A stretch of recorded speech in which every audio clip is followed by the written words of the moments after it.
j'ai regardé des vidéos sur le dressage des chiens. Alors les dresseurs de chiens vont à la récompense, on récompense le chien quand il fait bien, on ne le punit pas, on ne le gronde pas, on l'aime. Alors, sur 9 chiens sur 10, ça fonctionne très bien. Je ne sais pas pourquoi, sur certains chiens, ça ne fonctionne pas. Le chien cherche à savoir qui est le chef de meute. Et ou c'est lui le chef de meute, ou c'est son maître. Alors, peut-être que le maître se soumet au chien et le chien devient un bon chef de meute. Mais quand il y a un conflit, les éducateurs canins ne savent pas comment résoudre ce conflit. Ils diagnostiquent que le chien est irrécupérable, dangereux, méchant, et ils préconisent de le tuer. Donc, on aime le chien, mais si il fait tout faux, on le tue. Alors, il y a 1 ou 2 éducateurs canins qui récupèrent les chiens méchants en disant « c'est moi le chef de meute », en grondant le chien. Alors, ça fait crier au scandale tous les autres éducateurs canins parce qu'on a grondé le chien, mais on ne l'a pas tué. Et c'est pire de gronder un chien que de le tuer.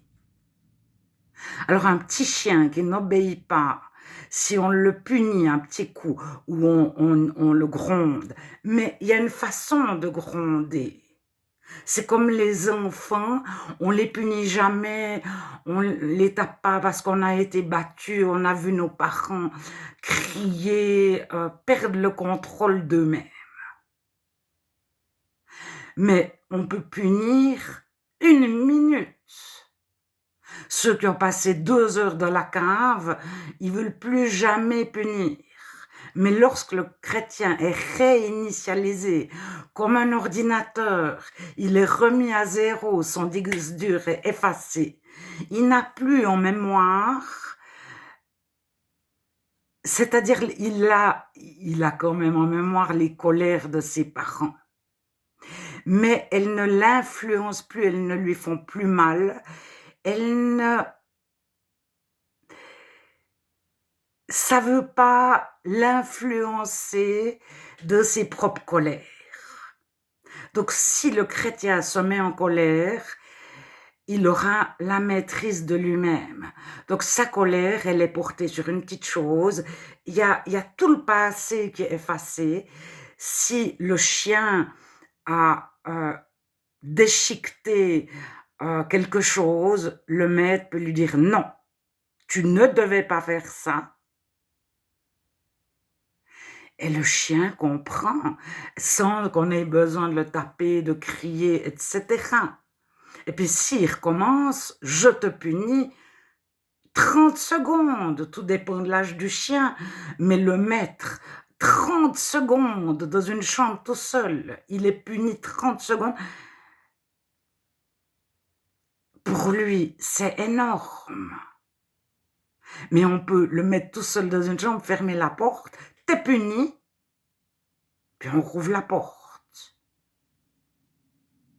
Et le chien, il a compris. Et on fait que le chien, c'est nous, le chef de la meute. Et il n'a pas été traumatisé. On a été un tout petit peu sévère avec lui, mais on ne l'a pas tué. Alors, je raconte ça parce que le libéralisme amène à l'amour déifié. L'amour est un Dieu. Tu aimes, tu dois aimer, ce qui signifie que tu dois aimer les musulmans et croire qu'eux ont la vérité autant que toi. Ce qui signifie que tu dois aimer les mariolâtres quatre et qu'eux ont la vérité autant que toi. Et toutes les religions possibles.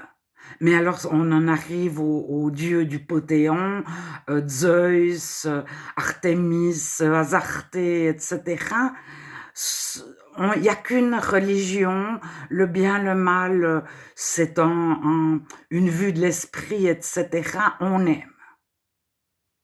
Mais ceux qui n'entrent pas là-dedans,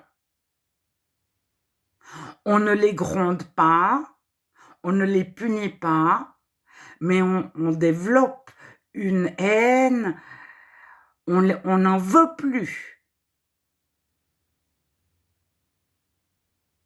C'est où mène l'amour. L'amour déifié mène à la haine.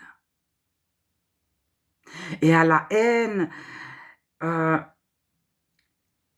mais à la haine, on n'a qu'une envie, c'est d'exterminer, de faire taire ceux qui ne pensent pas comme nous.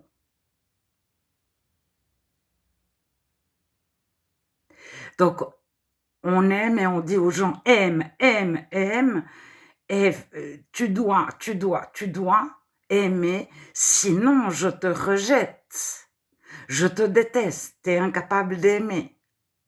Et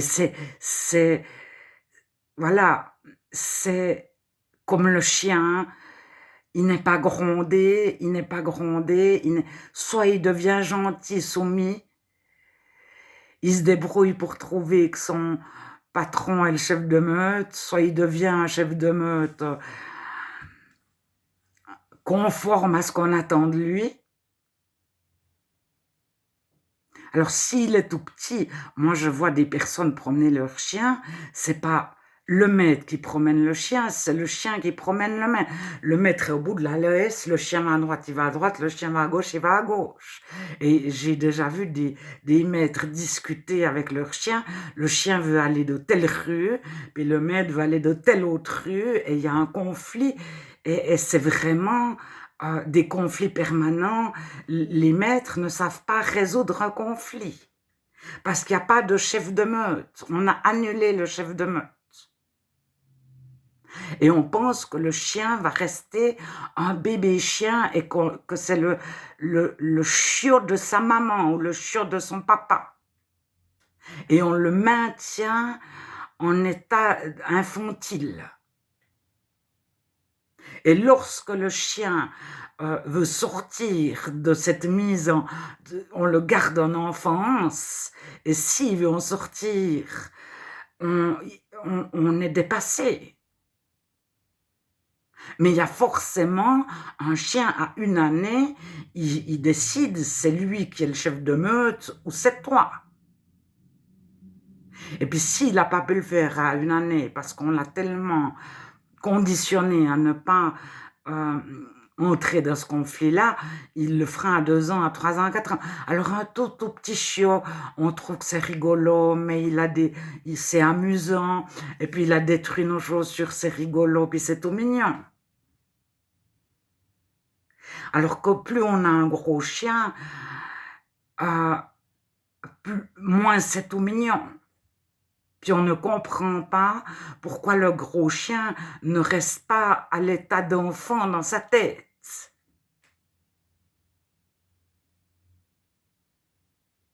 Alors, je parle des chiens, mais je parle des religions. Les religions qui englobent toutes les religions, le syncrétisme, l'universalisme, c'est pense comme tout le monde, aime tout le monde, sois comme nous, nous on aime, toi t'aimes pas. Et ça fait partie des calomnies quand les évangéliques, ils aiment pas ceux-là, ils aiment pas ceux-là, ils sont incapables d'aimer, etc. Non, ils sont séparés, ils aiment profondément chacun, les plus méprisés, mais les riches les plus adulés, les pauvres, les plus méprisés de la société, les chrétiens réels aiment, aiment, aiment. Mais ils ne pensent pas que toutes les religions mènent à Dieu. Ils ne pensent pas que chacun a sa vérité. Ils Ils n'ont pas de rituel, de rite, de tradition. Ils ont Dieu qui n'a rien à voir avec une religion. Et le libéralisme essaye de sortir de la Bible les 6 phrases sur Dieu est amour, Dieu vous aime, Dieu est amour, Dieu vous aime, etc. Ça devient un carcan très lourd à porter parce que ça empêche d'être libre. Et l'amour, quand on aime quelqu'un, on souhaite le rendre libre. Libre de tout carcan. Et un réel chrétien rend libre. Il ne place pas les gens sous un joug religieux, sous un joug tu dois pas, il faut, prie beaucoup, fais ça, ne fais pas. Il rend libre l'accès à Dieu. Va à Dieu, ne viens pas à moi, ne regarde pas à moi, ne regarde pas à ma dénomination, à mon genre d'église, à ma religion. Va à Dieu, Dieu te rend libre, Dieu te rend libre, Dieu te rend libre.